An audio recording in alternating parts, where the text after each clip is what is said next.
Bueno, pongámonos un tema un poquito más serio porque estos son temas relevantes que tienen que ver con nuestra democracia, tienen que ver con las autoridades, cómo se designan las autoridades y quiénes son los que llegan a los mayores puestos de poder en nuestro país. Mediante un comunicado, un grupo de periodistas, entre los que se cuentan Mónica González, Pascal Bonefoy, Santiago Pavlovich, Mauricio Weibel, está Nicolás Sepúlveda también, manifestaron su preocupación con respecto a la posible designación del abogado Jean-Pierre Matus como juez de la Corte Suprema. Matus ejerció como abogado defensor del ex jefe de la Dirección de Inteligencia del Ejército, Shafik Nassal, acusado por el Ministerio Público de espionajes a periodistas. También este abogado ha sido integrante de la Corte Suprema, abogado integrante, y ha participado también en rebaja de condenas a violadores a los derechos humanos. Es parte de, sería esto una movida dentro desde el Congreso y parte de la Corte Suprema que quiere designar a esta persona como juez del máximo tribunal. Para hablar de esto estamos con Mauricio Weibel, periodista. ¿Cómo le va, Mauricio? Bienvenido. Muchas gracias por estar acá. Buenas tardes ya. Sí, pues buenas tardes. Oye, describamos quién es este abogado, Mauricio, el abogado Matus, Jean-Pierre Matus. ¿De dónde viene, dónde aparece y cómo se liga al ejército y también cómo llega a ser abogado integrante de la Corte Suprema? Bueno, mira, yo creo que voy a ir un paso para atrás, digamos, primero, si me permiten ustedes. Por favor. Ya, voy a retroceder una hora también con H. ¿Ya? Lo que yo creo es que, nosotros estamos en un momento histórico en que como sociedad, como país, intentamos construir probablemente la República de los Derechos Humanos, dejar atrás la República del abuso, de la impunidad y construir la República de los Derechos Humanos, la democracia y el desarrollo sostenible. Y eso implica que todas las medidas que tomemos, todas las decisiones que tomemos como sociedad apunten justamente a ser intachables en la construcción de una República de los Derechos Humanos. En ese sentido nos parece muy relevante que quienes integren el máximo tribunal del país sean personas absolutamente intachables en la defensa y promoción de los derechos humanos. Y evidentemente, la postulación de Jean-Pierre Matus, ya ex abogado integrante de la Corte Suprema, asesor del Ejército, abogado defensor del general del DINE, Shafik Nassal, nos parece preocupante. Ya el solo hecho de que fuera el abogado defensor de un general que participó en el espionaje de periodistas o seguimiento y monitoreo de periodistas nos parece al menos preocupante. O sea, yo espero que quienes lleguen a la Corte Suprema sean personas que jamás hayan defendido a quienes agreden la libertad de expresión. Sí, Eso me parece un mínimo, no estoy pidiendo nada, ninguna locura, ¿no? O sea, me parece de suyo necesario para el país, para la democracia, para la transparencia, que seamos capaces de defender la libertad de expresión. ¿Y por qué es tan importante defender la libertad de expresión? Porque, bueno, después del derecho a la vida es probablemente el derecho humano más esencial, más necesario, por una razón muy simple. Porque la libertad de expresión nos permite pelear, nos permite reclamar todos los demás derechos humanos. Y lo que hizo el DINE, la inteligencia militar, ya fue agredir esa libertad de expresión a través de espionaje, de acciones totalmente ilegales, y me parece que quien defiende a quienes hicieron esto, quien es abogado defensor de quienes hicieron esto, no debiera estar sentado en la Corte Suprema, porque creemos que además implica un daño y un riesgo para los propios periodistas. Mauricio, no sé si has tenido la oportunidad de leer una carta que han redactado abogados de derechos humanos reconocidos como defensores en esa materia, como Nelson Caucoto, por ejemplo, Luciano Fuyú y Álvaro Varela, en el que se pronuncian sobre la carta que ustedes han escrito impugnando la posibilidad de que el profesor Jean-Pierre Matus sea considerado para ser miembro de la Corte Suprema. Y digo profesor porque eso es lo que dice la carta que escriben. Y entre otras cosas señalan que no ha apoyado en reiteradas ocasiones la rebaja de penas a violadores de derechos humanos, que por el contrario, como constan entre otros, en el fallo del caso Luzoro Paine, la primera que condena a un civil por esta clase de delitos, rechaza que esa atenuante sea de obligatoria aplicación en casos de detenidos desaparecidos, tortura y ejército. Y así un montón de otros puntos en los que impugnan la carta. Yo no sé si has tenido la oportunidad de leerla. Sí, la leí, se basa en varias mentiras. Ya, por favor, ¿podrías? Jean-Pierre Matus en reiteradas ocasiones y en varios juicios ha aplicado la media prescripción y ha publicado paper defendiendo la media prescripción. Lo primero. Lo segundo, la carta dice algo que me parece extremadamente grave y extremadamente dice que no es cuestionable ya que haya sido abogado del jefe del DINE. Pero, ¿qué me están diciendo? ¿Que no es cuestionable que haya defendido a un general que espiaba periodistas? ¿De verdad me están diciendo eso? ¿En qué fiesta fueron? O sea, quiero ser amable con quienes firmaron esto. Entiendo que son amigos, probablemente el señor Matus, que habrán tenido un par de juicios con él, en fin, en que él falló y ellos estaban abajo de la testera. Pero la verdad es que en varios juicios, nosotros los chequeamos religiosamente, como solo hacer periodismo de investigación, Jean-Pierre Matus ha votado a favor de la rebaja de la media prescripción. Y atención, que esto es importante. Recién la Comisión Interamericana de Derechos Humanos le acaba de señalar a la Corte Suprema, al Estado chileno, que la media prescripción está totalmente en contra de los derechos humanos y que no la puede volver a aplicar, y que aún más tiene que volver a dictar los fallos en que la media prescripción se aplicó. Lo acaba de decir hace un par de semanas la Comisión Interamericana de Derechos Humanos. O sea, le están diciendo ya al señor Matus y a todos los que aplicaban la media prescripción: señores, esto está fuera de derecho. ¿Y cómo va a llegar a la Corte Suprema alguien a quien le están diciendo: usted no ha aplicado el derecho internacional como corresponde? Pero a mí de verdad que lo más grave de toda esa carta, lo que me hace más grave, es que digan que no es reprochable éticamente defender a quienes agreden. Yo entiendo que sean amigos. Usted, por favor. Perdone, Lucía, ¿usted cree que es por amistad solamente, Mauricio? No sé si por amistad. Quiero ser amable. Porque son personas destacadas, ellos tres son destacados defensores de derechos humanos, sí. Pero el que sean destacados no los exime de decir barbaridades. O de cometer errores. Yo voy a leer el punto 4 al que hace referencia Mauricio. Dice: en estas labores, mientras duró la asesoría, asumió la representación del entonces jefe del Estado Mayor, general Chafik Nasal, como entonces subrogante legal del comandante en jefe, labor profesional que no es reprochable éticamente, en la medida que como abogado no intervino de manera alguna en los hechos que se investigan realizados antes del 2018, que es un poco el cuestionamiento que se hace habitualmente, y los abogados y abogadas lo tienen bien incorporado en su trabajo, que es como a quién defiendes o por qué defiendes a alguien, o que todos tienen derecho. Es el argumento que usan generalmente. Claro. Y quiero yo hago una pregunta. Hago una pregunta muy simple, ¿no? Si fuera el abogado de Pablo Escobar, ¿lo querías en la Corte Suprema? Claro, totalmente. O sea, seamos serios. Y este otro punto, Mauricio, quiero leer este otro punto porque además esto tiene que ver con la defensa de la libertad de expresión y la democracia, y señalan como último punto el que este fue abogado también de la autora, que es Alejandra Matus, del Libro Negro de la Justicia. En los tribunales chilenos y ante la Comisión Interamericana de Derechos Humanos, como que de alguna manera diciendo que también ha en su carrera demostrado que ha sido abogado en la defensa de la democracia y la libertad de expresión. Hay discrepancia en los puntos. Yo quiero cerrar, al menos lo que tiene que ver con esta carta firmada por Caucoto, Fuyú y Varela, con tu opinión de ellos como profesionales. O sea, ¿a ti te parece que...? No, momento. Yo nunca voy a dar una opinión personal y a personalizar esto. No, pero me refiero a profesional y la defensa de los derechos humanos. Al menos esta carta, independiente de que cometan errores o que pueda ser discutible, que pongamos aquí y te tengamos aquí para explicar por qué no, al menos sabemos, o desde tu parte, que esta carta no está firmada por cualquiera, digamos. No, está bien, pero yo no voy a hacer no es una sesión de personas. Yo nunca hago discusiones personales, ¿no? Perdóname que te lo plantee así. Ajá. De lo que se trata esto, o sea, yo podría empezar a cuestionar, no, que Caucoto defendía a tipos que están presos en Punta Peuco, en fin, pero no voy a entrar en eso. Lo que estoy diciendo aquí ya es otra cosa que es muy distinta, ya, y es que de la misma forma en que no queremos que el abogado de Pablo Escobar llegue a la Corte Suprema, tampoco queremos que un abogado que defienda a quienes agreden periodistas llegue a la Corte Suprema. Es tan simple como eso, ¿no? Porque en el fondo, perdóname, hay una cuestión que es muy simple. En el fondo, para ser el abogado del general del DINE, el general del DINE te contó qué es lo que hizo. Te contó cómo nos espió. Te contó ya las ilegalidades que cometieron. Y tú decidiste defenderlo. No decidiste defender a un tipo que pasó por la esquina, se cayó, claro, y de casualidad golpeó a un periodista sin querer. No.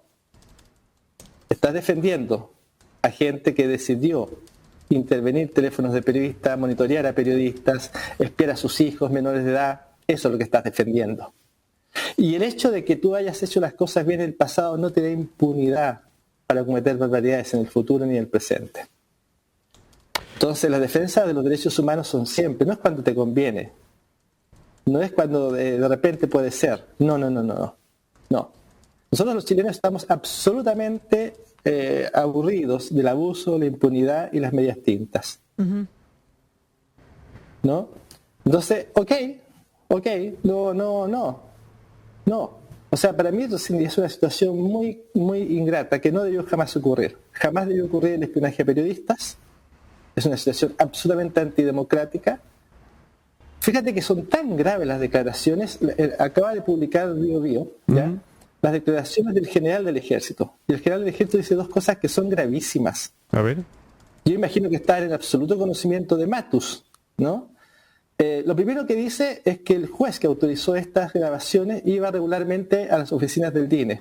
Aquí hubo un juez a las oficinas del DINE. Y después dice otra cosa que es aún más grave, el general del ejército. Dice que al que se le ocurrió la idea de falsificar los documentos es al juez. El juez que hoy día es presidente de la Corte de Apelaciones de Copiapó. O sea, hay un general indicando que hay un juez que cometió prevaricación y a todos nos parece, y a estos abogados les parece que eso está bien, ¿eh? Que defender eso está bien. No, seamos serios. Un mínimo de seriedad, muchachos. Un mínimo de seriedad. Mauricio, Estamos hablando de uno de los peores ataques a la libertad de expresión en democracia. Eso no se puede defender, ni justificar, ni ponerle medias tintas.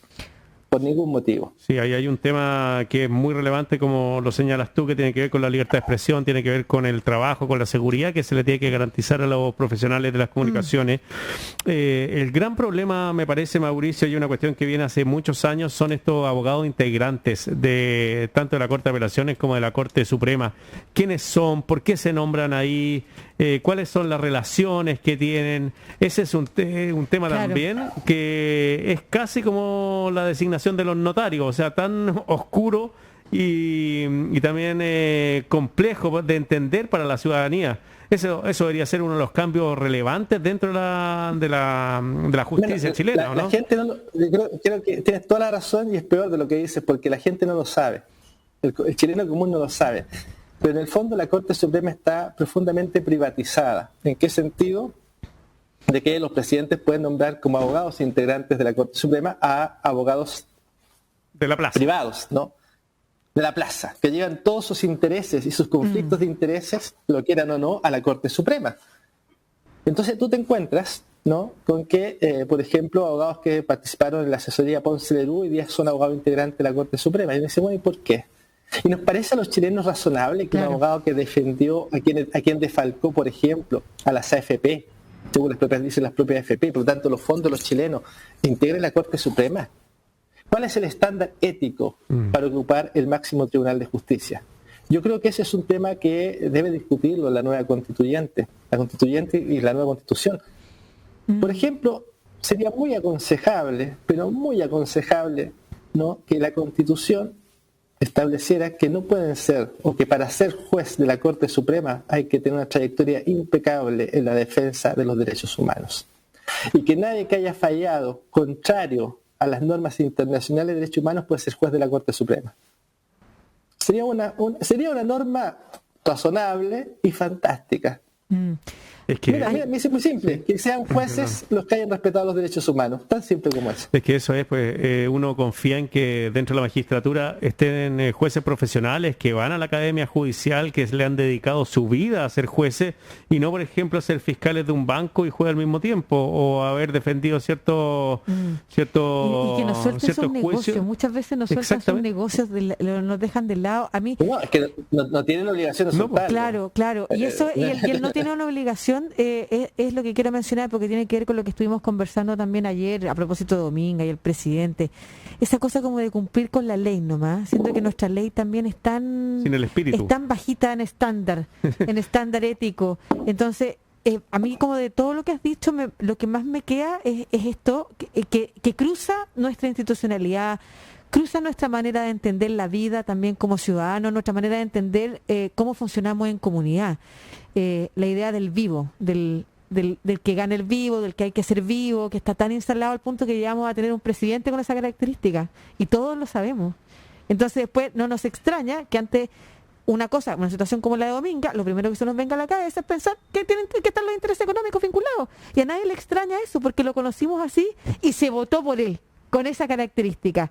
Y eso a mí me parece impresionante. Y yo creo que eso está en el centro de lo que tú estás diciendo desde el inicio. Y es como que tenemos que cambiar nuestro estándar. Es súper importante. Y al cargo que sea, quienes lleguen tienen que tener una trayectoria intachable, impecable, no cuestionable. O sea, yo creo que es que estoy totalmente de acuerdo contigo. Lo que los chilenos queremos, yo soy un simple ciudadano, no soy candidato a nada, no tengo ninguna cuota de poder.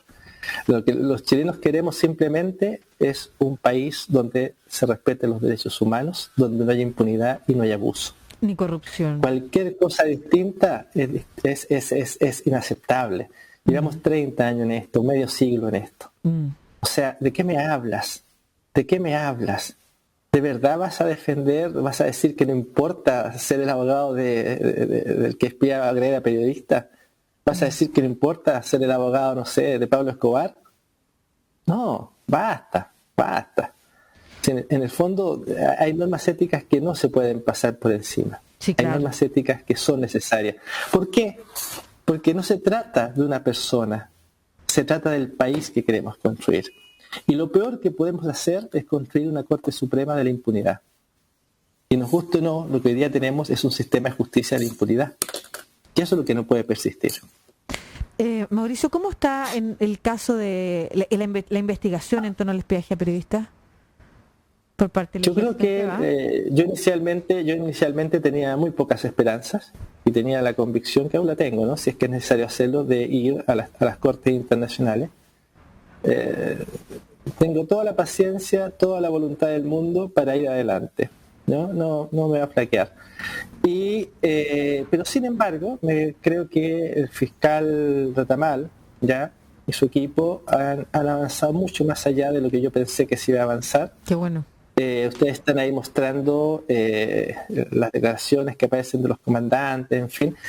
Y hoy día están identificados quienes participaron de esto, están las confesiones. Hay una declaración ahí de distintos personajes del juez inclusive, que son realmente insólitas, ¿ya? Donde en el fondo están diciendo que se pusieron de acuerdo para falsificar instrumentos. Eso se llama prevaricación.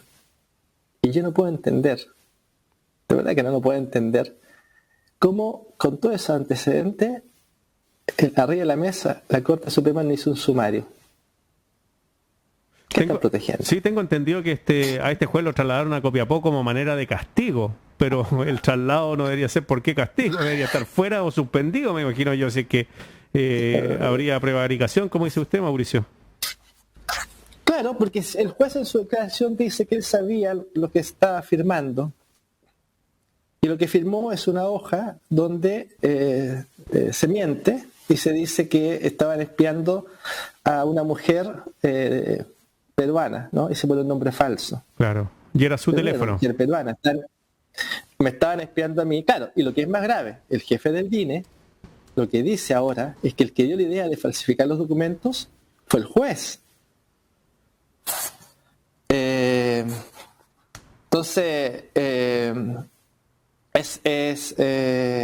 es muy grave, es muy grave. O sea, fíjate que dos autoridades del Estado, desde cargos públicos, dicen, mire, nosotros decidimos falsificar unos documentos, una orden, para espiar a un periodista que está investigando corrupción. Porque cuando a mí me espían es cuando yo estaba escribiendo 2 artículos sobre la corrupción de Fuente Alba y la corrupción aparente corrupción, digamos, en ambos casos, tiene que sancionar la justicia, del caso Oviedo. Es en ese minuto en que me intervienen los teléfonos por la vía legal, cuando yo estaba escribiendo sobre Fuente Alba y Oviedo, los 2 ex generales del ejército. Que la justicia tendrá que determinar si los datos que se presentaban en los reportajes y todo eso constituyen o no constituyen delito. Eso es tema de la justicia. Nosotros presentamos los datos. Y en ese momento, entonces, un juez de la República, según la información que hoy día está disponible, ya se pone, y según lo mismo que declara el juez en la causa, que yo escuché el audio porque soy parte de la causa, lo puedo escuchar como querellante, tengo acceso a la carpeta. Entonces el juez dice, mire, a mí no me engañaron. Yo sabía que esto estaba firmando. Y días después aparece el jefe del DINE y dice, en realidad el que fue el de la idea de falsificar esto fue el muchacho que es juez. Y después aparecen estos abogados diciendo, mire, el abogado que defendió a estos tipos es fantástico. No. Y lo vamos a proponer. Un mínimo de seriedad. ¿Y quiénes están detrás de la proposición? Sí, ¿quiénes están detrás de la propuesta del abogado? Del nombre. Del nombre, claro. Hablan de personas de la Corte Suprema y del Congreso. Senado. Bueno, yo voy a hablar a título personal en esta parte porque no es una... Pero yo creo que en el fondo esta es una operación larga del ejército. No tengo ninguna duda de eso. Ninguna duda. ¿En el marco de la misma investigación? No, en el marco de que, o sea, ¿con quién más para apoyar este cargo? No, y para tener a alguien ahí. Más. Yo creo que, o sea, la pregunta es, ¿a quién respondes? Claro. Porque te contratan. ¿Quién te contrata? Claro. ¿Qué piensas tú? Es esto. Estoy seguro que tuviste la oportunidad de ver en el debate que se hizo en la red cuando le preguntan a Mario Desbordes, que era ministro de Defensa también en algún momento, sobre el tema de los espionajes, y él defiende el hecho y dice: como persona me reuní, estamos hablando de información sensible que en cualquier país del mundo se hubiera abordado como información secreta. Para todo hay un límite y es la seguridad nacional, señala él, respecto del por qué era necesario intervenir. Si no hubiéramos hecho esos reportajes, no se sabría que entre los carabineros y el ejército desfalcaron 50.000 millones de pesos, la ley reservada del cobre no se habría eliminado, no habríamos recuperado 4.500 millones de dólares para el erario público. O sea, cuando yo lo pienso, hoy día hay más de 800 militares siendo investigados por la justicia. Los 4 últimos comandantes en jefe están siendo investigados por la justicia. La investigación sobre Fuente Alba, que se le están pidiendo 15 años de cárcel, es por el reportaje que iniciamos. Se recuperaron 4.500 millones de dólares que estaban aposados en Estados Unidos en el Fondo de Contingencia Estratégica para el erario público. Y hoy día las compras de armas y todos los presupuestos militares pasan por primera vez en nuestra historia por el Congreso. Y según el señor Desbordes, eso afectó la seguridad nacional. Claro. Mira, es que no vale la pena. Sí, de verdad no vale la pena, porque da un poco de pudor. De verdad que da un poco de pudor que quienes quieren detentar cargos públicos no entiendan la importancia de los derechos humanos, no entiendan la importancia de la transparencia y no entiendan la importancia de la coherencia. Mauricio, ¿y ustedes creo que eso es central. Sí, y ustedes como periodistas, además que han firmado esta carta, están en comunicaciones también con algunos congresistas, ¿con quién están desarrollando la conversación para frenar este nombramiento? No. Esta es una carta, esta es una carta muy simple. Nosotros, los que están ahí, casi todos, somos periodistas que aparecemos en la investigación como seguidos o monitoreados. ¿Okay? Y que se está investigando qué implicó esa operación de seguimiento o monitoreo. ¿Ya? No somos un grupo de interés, ni somos un grupo de acción, nada. Somos periodistas que nos ha parecido prudente. Esta carta no fue una idea mía, fue de otra persona, de la misma de quien, que dijo: hay que hacer una carta. Y que la firmen quienes aparecemos siendo investigados. Yo no tengo ninguna duda que si escarbamos un poco más nos vamos a dar cuenta de ellos, los periodistas también investigados y esas autoridades investigadas. Entonces, de verdad esto es muy grave, porque en el fondo lo que hay es que se están usando fondos públicos para investigar a los periodistas que investigan derechos humanos o la corrupción. Pero lo que tú estás diciendo es que no van a... Y tú no puedes decir que eso es inocuo. No, por supuesto que no importa. Pero lo que tú estás diciendo es que han dejado esta carta al público, a la ciudadanía, y esperan que ojalá con eso se frene el nombramiento, los actores políticos que tienen incidencia en este nombramiento actúen en concordancia con lo que ustedes han señalado en la carta, pero no van a hacer alguna otra acción. Nosotros somos periodistas, no somos un grupo de interés, no somos un grupo de presión, no tenemos un partido político, no tenemos ni una lista del pueblo. Somos simplemente periodistas que trabajamos en investigación periodística desde hace años y que hemos sido objeto en distintos momentos o de intentos de censura o de agresiones o de espionaje. O de monitoreo. ¿Siguen esas situaciones, Mauricio? ¿Han tenido nuevas denuncias o por lo menos han tenido nuevos antecedentes de que se siga espiando a algunos periodistas o usted mismo? No tengo denuncias concretas, pero yo siempre he creído que los servicios de inteligencia siempre espían a los periodistas que hacen investigaciones. Eso ocurre en toda América Latina, no es una cosa acá exclusiva de Chile, ¿no? Todo lo que es el tema Pegasus, desde México para acá, en fin. Pero mira, más allá de lo que es o no es comprobable o no comprobable, porque yo siempre imaginé que tenía un seguimiento, ¿no? Pero nunca tuvo la prueba hasta que esto saltó. Pero más allá de eso, yo creo, me voy a quedar solamente con una cosa que me parece relevante decir, ¿no? Nosotros cogimos hacer primera investigación por un compromiso ético, por un compromiso ético con la justicia. Y ese compromiso ético con la justicia no tiene medias tintas. Porque en la primera investigación tú no accedes ni al poder ni a nada.